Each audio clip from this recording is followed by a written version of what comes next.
Today I'll be providing you an investigative update into the fatal crash of the Cessna Citation 550 that crashed on Thursday morning at approximately 10:15 a.m. Eastern Standard Time at Statesville Regional Airport in Statesville, North Carolina. Again, before I go any farther, on behalf of the NTSB, again, I want to extend our most sincere condolences to the families and loved ones of those who lost their lives in this terrible tragedy. Our representative with the National Transportation Safety Board's Transportation Disaster Assistance Division is continuing to work with the family members and loved ones of those who lost their lives in this accident. And I want to thank the family members who have been assisting our team with the investigation during this terrible time. As a reminder, we are here to gather perishable evidence. The analysis portion begins after we gather all that evidence, and we will methodically and systematically review all the evidence and consider that those will be considered potential factors to determine the probable cause of this accident. Once again, the information I provide you today is preliminary and is subject to change during the course of the investigation. I do want to clarify a couple things that we said yesterday. First, I want to clarify that the accident aircraft departed from runway 10 at Statesville Regional Airport and attempted to land on runway 28 after approximately being airborne for 10 minutes. We do not know the circumstances which led the aircraft, which was a Part 91 general aviation flight, to attempt to return to the airport, but that is the focus of our investigation. I also want to clarify a question I received yesterday about a potential text from a passenger on board the aircraft. This morning, I can confirm that the NTSB is aware of one brief text from a passenger on board the aircraft to a family member that read, and I quote, "emergency landing." Again, that's emergency landing.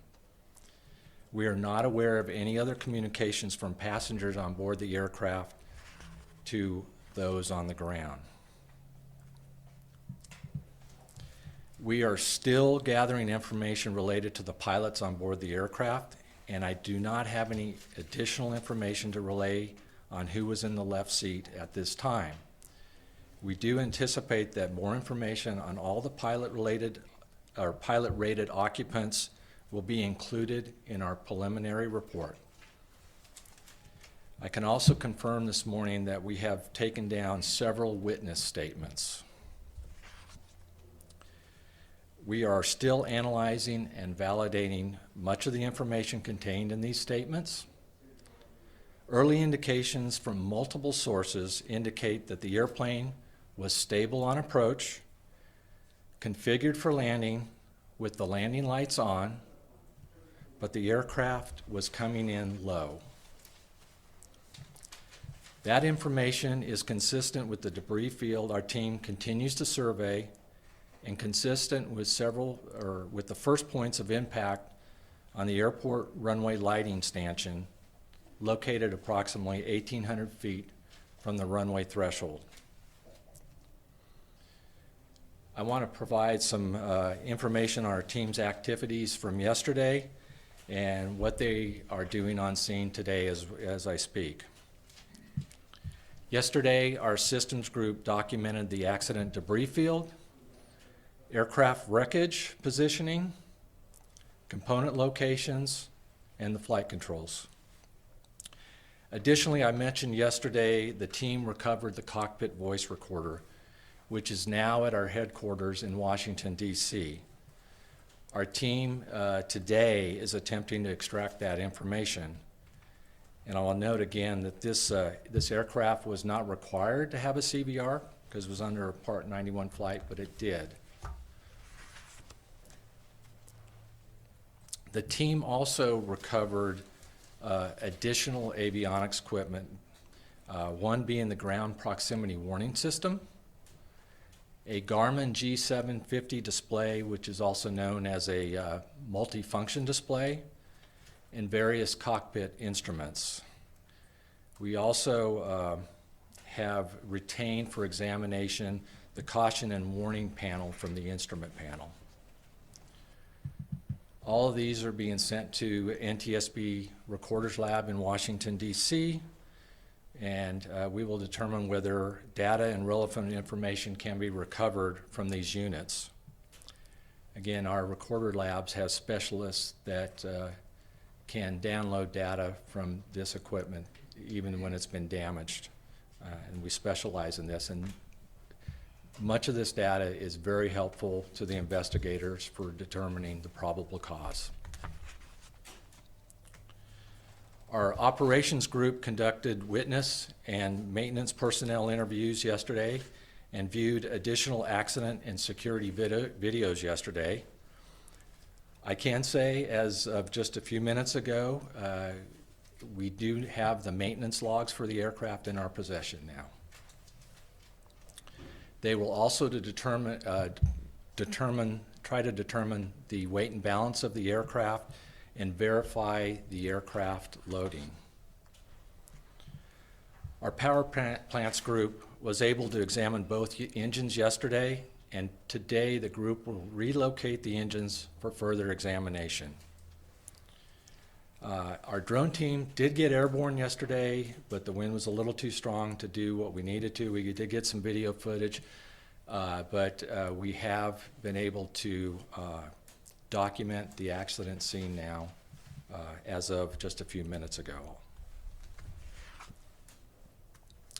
Additionally, the wreckage recovery and removal from the aircraft will begin today, or from the airport. And we anticipate releasing the scene to the local authorities within 1 to 2 days. I want to thank the many people who have reached out to us with videos, witness statements, other information that has been helpful for our investigation. And again, I would like to ask anybody who may have additional photos, videos, any kind of documentation, or maybe have witnessed the accident, if you would reach out to us via email at witness@ntsb.gov. Again, that's witness@ntsb.gov. Finally, I want to note that today will be our last on-scene press briefing here in North Carolina. However, I want to be clear that we're not finished gathering evidence at this time, and the investigation will continue to gather evidence. Our team will remain on the ground here in Statesville as long as necessary to gather what they need for the investigation. Additional information about the status of the investigation will come out of our NTSB headquarters in Washington, D.C., and you can follow the NTSB on X at NTSB_newsroom, or on our website at ntsb.gov for any additional information on this accident. As a reminder, the preliminary report will be out within 30 days. However, the final report will be out in 12 to 18 months. We will have on-scene photos and video available on our website shortly for you all to use. I will take a couple questions here. A reminder, raise your hand when I call on you. Please state your name and affiliation. Glenn Counts with WSOC in Charlotte. Outside of the aircraft being low, have you talked to any witnesses or have you seen any video that would indicate that the aircraft was in any kind of distress coming in? So the question is, do we have, from the witnesses and any video, to verify what the witnesses said about the aircraft being low, or any indications that something may have been wrong with the aircraft? At this point, we have seen some of the videos. We have talked to various witnesses, some of them that are pilots and things like that. We don't have any information to determine if there's something, what emergency might be going on in the aircraft. It did look like the aircraft was configured appropriately for landing, but it was low in the videos also. But we have no other indications of what might have been going on at this time. Joe Marusak, Charlotte Observer, and just if I could ask 2 questions quick. How low was it? And then also, who was the family member and who did they text? Okay. First, let me go with the first question. How low was the aircraft? Well, the aircraft was lower than a normal glide slope for the airport, and the fact that it contacted the approach lighting stanchion, it tells you that it was basically level or below the runway level at that point, because the runway is up on a hill a little bit. But that's part of where we'll determine exactly where it is. The other question was who was the family member that provided us with the text? We're not going to share that at this time. We need to be mindful of what the family's going through right now. And we appreciate them sharing that to us at this point.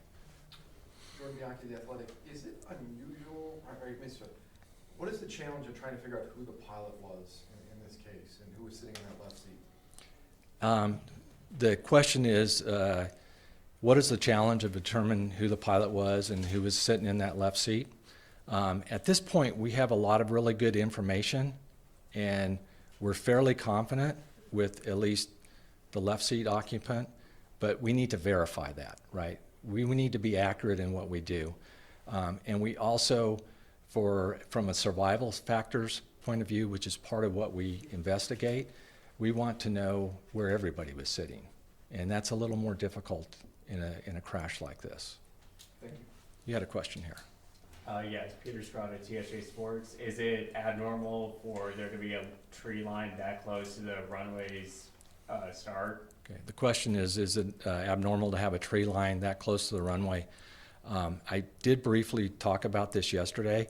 The airport does sit up on top of the hill, and the approach lighting is either level with the runway or sometimes it's above, but it looks pretty level with the runway elevation. It may even dip down a little bit, and there's some trees down in between some of these. So the aircraft was well below the runway surface when it crashed. One more over here. Given the weather conditions at the time, did those conditions make it so that the ground proximity warning device was going to be especially critical in a situation like this? Oh, so the question is whether the weather was significant enough to have to rely on the ground proximity warning system. At this point, I don't have any information on that.